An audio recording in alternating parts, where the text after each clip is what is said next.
something shifted. The tension between the biggest nuclear powers suddenly escalated at one point. The United States of America sent nuclear submarines to the Russian shores. The world held its breath for a moment, and many people had the worst thoughts cross their minds. Could it have begun? On one side, the United States, the world's most advanced army. On the other side is Russia, a nation with a large nuclear arsenal, vast land, and an unpredictable regime, and an unwanted looming conflict. A clash of two titans in which even the winner might not survive. What would it look like if it really broke out? Soon we'll compare soldiers, missiles, drones, tanks, aircraft, and submarines. We'll present a realistic scenario of potential conflict from the first shot to possible nuclear escalation. Welcome to the channel Beyond the Borders, where we uncover hidden connections, power plays, and conflicts that shape our world. The overall strength of the armed forces. The United States and Russia are among the two most powerful armies in the world. Their strength isn't just numbers, it's also people, training, command, and readiness. The United States of America has approximately 1.3 million active soldiers and 770,000 reservists. Russia has about 830,000 active and around 250,000 in reserve. At first glance, America has the advantage. Be careful. The key difference is Russia's much higher mobilization potential. In the event of war, it could theoretically call up to 2 million men within a few months. In addition, it has practical combat experience from Ukraine. On the other hand, American training and command are on a different level. But war is no longer just about numbers. That's why we'll now examine the force that can change everything instantly: ground forces. Some say tanks are obsolete, and Ukraine may prove it. But if a war broke out between the United States and Russia, it would be the ground forces that could decide who controls the territory. Russia reportedly holds an advantage with over 13,000 tanks of different generations. After heavy losses in Ukraine, just 1,700 to 1,800 remain active. The rest are stockpiles, often poorly maintained. The United States has around 6,000 tanks with 2,500 in active service. Modern M1A2 Abrams versions dominate. Western tanks, Abrams, Challengers, Leopards, are heavier, better protected, and more comfortable. Designed for long deployments and maximum firepower. Their systems, from electronics to ballistic protection, are sophisticated. The downside is logistics. They need a lot of fuel, special maintenance, and are hard to move in difficult terrain. This has become fully apparent in Ukraine. Russian tanks are smaller, lighter, and lower. They are harder to target, easier to hide, and can cross most bridges. They are easy to repair and mass produce. The Russians prioritize quantity and durability over crew comfort. A major change has happened. Drones have completely changed the game. The war in Ukraine shows tanks are now targets, not battlefield kings. Cheap attack drones destroy armored vehicles daily at a fraction of the cost. Russia has thousands of armored transporters and infantry fighting vehicles, including many modernized and many from the Soviet era. Americans use digitally connected Stryker and Bradley vehicles with better protection and top-notch sensors. Artillery is Russia's domain. Hundreds of Tu-S-19 self-propelled howitzers, Uragan, or Tornado rocket launchers. Russia relies on volume, while the United States uses precision. High-mobility artillery rocket system and Paladins can accurately hit targets from afar. Here's the key difference: logistics. The Russian army often fails at supplying, transporting equipment through mud, or securing fuel. The United States of America has vast infrastructure, satellite guidance, and huge transport capacity. But remember, the Russians have recent combat experience from Ukraine. They can work in harsh conditions, even under drones and in sub-zero temperatures. The United States has a technological advantage, but less experience with conventional wars of this scale. And now let's look at another key dimension of this conflict: the battle for the skies. Because if you don't control the air, you can lose everything else very quickly. Air forces. Air superiority now decides not only who controls the skies, but also who survives on the ground. If you fail to shoot down a drone, intercept a missile, or your plane crashes before takeoff, you're out of the game. The United States has unmatched air forces. over 13,000 aircraft, including 2,000 fighters and 150 bombers. Russia has nearly 4,200 aircraft, but this doesn't include major losses in Ukraine, especially the Sukhoi 34 and Sukhoi 25 have become frequent victims of Ukrainian missile systems. The United States of America has 20% of the world's military aircraft, including over 600 F-16s and 180 stealth fighters, F-22, and about 360 of the most advanced F-35s. These aircraft have stealth technology, advanced avionics, and the ability to operate in a network, which gives them a huge advantage. The Russian fleet includes Su-27, Su-30, Su-35 fighters, Su-34 bombers, and the remaining MiG-29 and Su-25s. The Su-57 is technologically impressive, but so far it exists only in dozens of units and its serial production is delayed. In the area of bombers, the United States has clear dominance. The B-2 Spirit and the B-52 Stratofortress can carry both conventional and nuclear weapons and operate thousands of kilometers from their base. Russia has the Tupolev 95 and Tupolev 160, but they are older and less flexible. Drones are also an important factor. And now pay attention. Here, Russia has the advantage. In Ukraine, it has deployed drones on a massive scale, from Shaheds to Lancets, now shifting tactics and destroying tanks, artillery, and air defenses. The United States of America has technically more advanced Reapers and Global Hawks, but they haven't used them on such a scale yet. And now the most dangerous thing, nuclear weapons. Both countries have around 1,600 deployed warheads that can be launched from land, sea, or air. If just one fell, a counterattack could destroy the world in hours. We'll share a detailed comparison in another video. Cold, precise, and terrifyingly real. That brings us to the missile component of the Air Force. In the hypersonic race, the United States has modern missiles, but Russia holds a significant lead.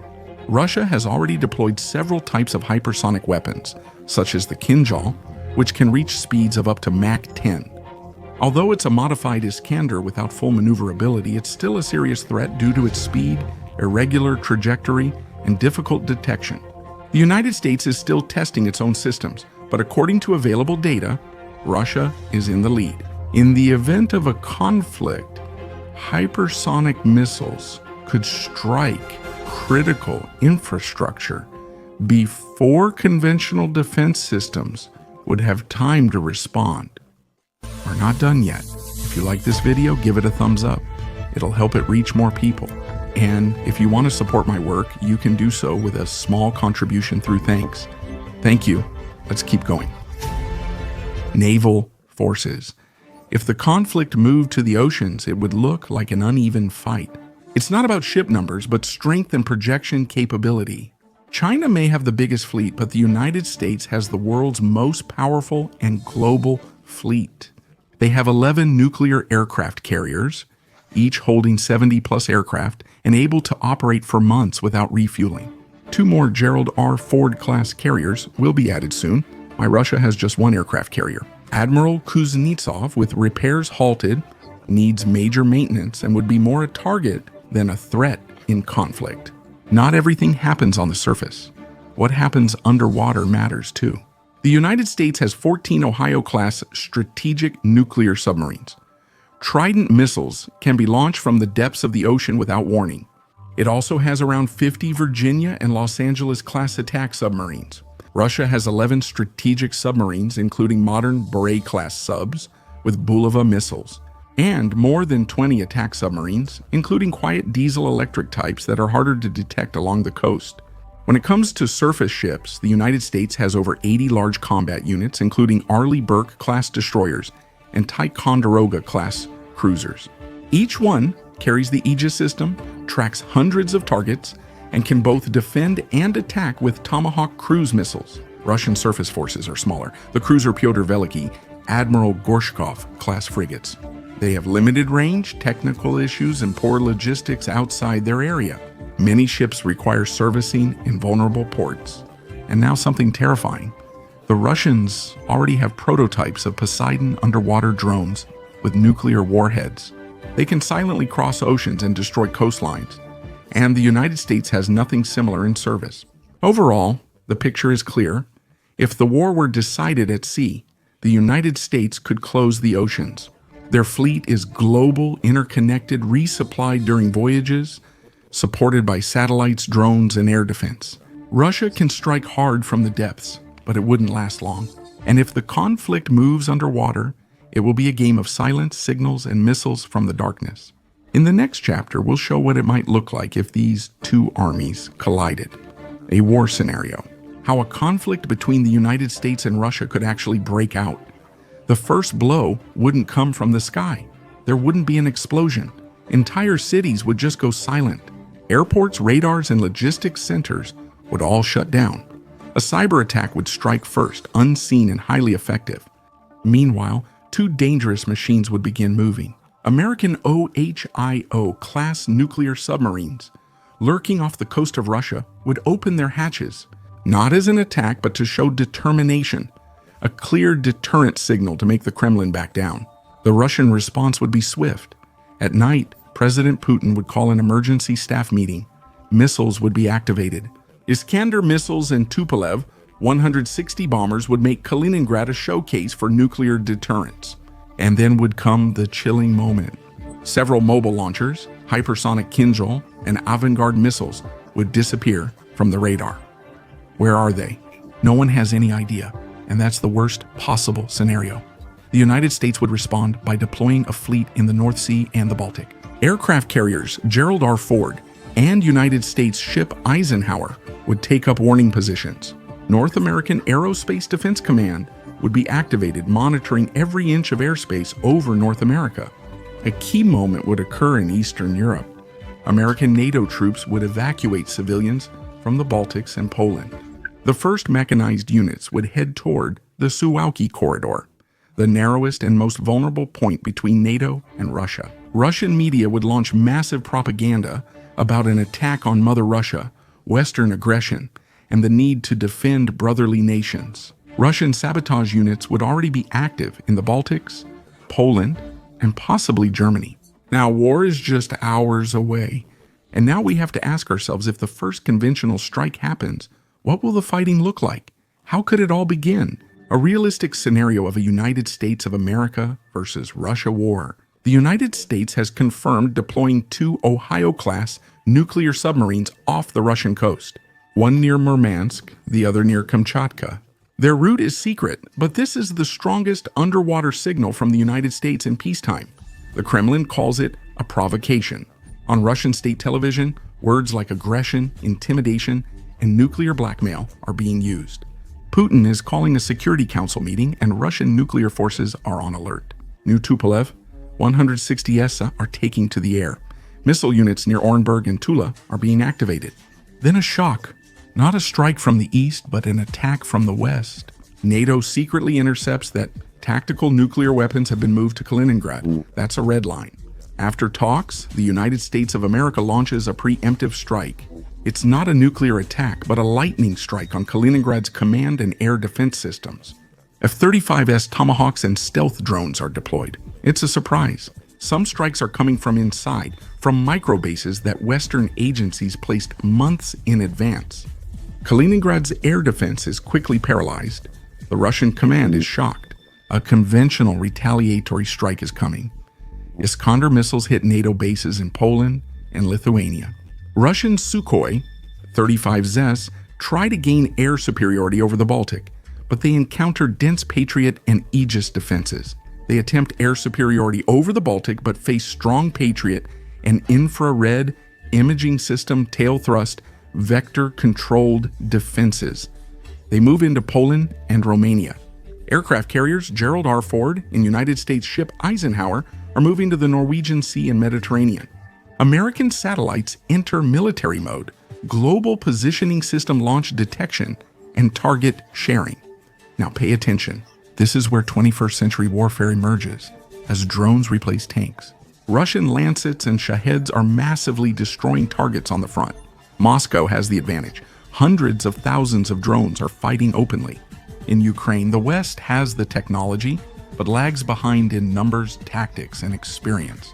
Cyberspace is now a hotspot, with networks, communication, stock exchanges, and banks failing. In Russia, the internet is going down. In the West, air traffic control, nuclear warnings, and global positioning system are failing. The world is turning into a battlefield. For now, it's only a conventional conflict. But what would happen if a single tactical nuclear weapon were used? We'll show you that in the next phase, and that will definitely shock you. On the brink of nuclear war, a United States-Russia war could become the greatest disaster in history if even one nuclear weapon was used. And this is where the game of nerves would end. The first phase would be conventional. Missile salvos, aerial dogfights, cyber attacks, disinformation. But sooner or later, one side would face the threat of defeat. And that's when escalation could occur. Russian doctrine permits a nuclear strike in response to a major conventional attack, even outside Russia, such as in Belarus.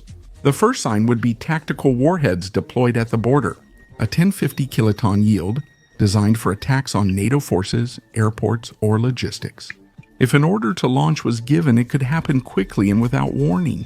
For example, after a major drone attack or an incursion into Russian territory, the United States would face a dilemma: to respond with nuclear weapons and risk global apocalypse, or absorb the attack and respond conventionally. Hours of the toughest decisions in White House history. Neither side wants a global holocaust, but if the game starts, it will be hard to stop it. Automatic systems, data misinterpretation, or lost communication can each cause mistakes and trigger chain reactions. Pay attention. The main threat isn't a massive strike. A limited nuclear exchange is the most likely scenario. A few tactical strikes that trigger panic and a conflict with no return. The destruction wouldn't be just physical. Collapse of economies, stock markets, logistics, destruction of satellites, a world in an information blackout. We would also lose control over the outcome. This is not science fiction. It's decades of strategic maneuvering. And that's why the most important chapter follows. Who would survive, if anyone at all? We're not done yet. If you like this video, give it a thumbs up. It'll help it reach more people. If you'd like to support my work, a small contribution is appreciated. Thank you. Let's continue. Who would survive such a war? Maybe you're asking yourself that question. Is there even a chance to survive a nuclear war between the United States of America and Russia? And who would have the greatest chance? Major cities like New York, Washington, Moskva, and Petrograd could be destroyed in 30 minutes. Targets, bases, command centers, communications. They would be affected by the explosion, shockwave, radiation, and contamination. Black rain would then fall over hundreds of kilometers, making life hell even beyond the impact zones. Collapse of electricity, water, food, medicine, the breakdown of the state, anarchy. Models estimate. In the first hours, 100 to 300 million people would die. In the following months, hundreds of millions more. Most would survive outside main targets, despite radiation, hunger, disease, and civilization's collapse. For example, in parts of South America, Africa, or Oceania. Argentina, New Zealand, Botswana, and Chile could maintain order. The survival of military command would depend on underground bunkers, such as Mount Weather in Virginia or Yamantau in the Urals. Some nuclear submarines stayed underwater for weeks without surface contact. Along with isolated research stations, they could be the first to re-establish contact. But be careful, surviving the first wave doesn't mean victory. The world would face a nuclear winter. Ash from fires would darken the sky, lower temperatures, ruin crops, and collapse the ecosystem. Some scientists say long-term effects could kill more people than the blasts. Others say that technologically prepared countries, like Switzerland or Finland, could maintain small survival cells. Most importantly, this war can't be won, only survived. And even that at an unimaginable cost. Conclusion. Is this war inevitable? This is more than a military conflict. It concerns everyone's existence. Who would have the upper hand? In terms of military and economic power, the United States of America has the advantage. But in determination and willingness to endure enormous losses, Russia is prepared to go further. That's what makes this equation so dangerous. Even a minor error, technical issue, wrong message, or impulsive choice can cause global destruction. No one knows how close we are to this point. Some think nuclear weapons ensure peace by deterring war, but what if that's not true? What if someone risks it all one day? In nuclear war, no one wins. It's not about how many warheads there are. What matters is the will to avoid catastrophe. the desire to speak and consider future generations. And if you ask once again who would win a war between the United States and Russia, the answer is clear: no one. If you like the video, I'd appreciate a like and be sure to subscribe so you don't miss the others I'm working on. You can support my work through a tip, and if you want to help the video reach more people, click on praise. I appreciate it.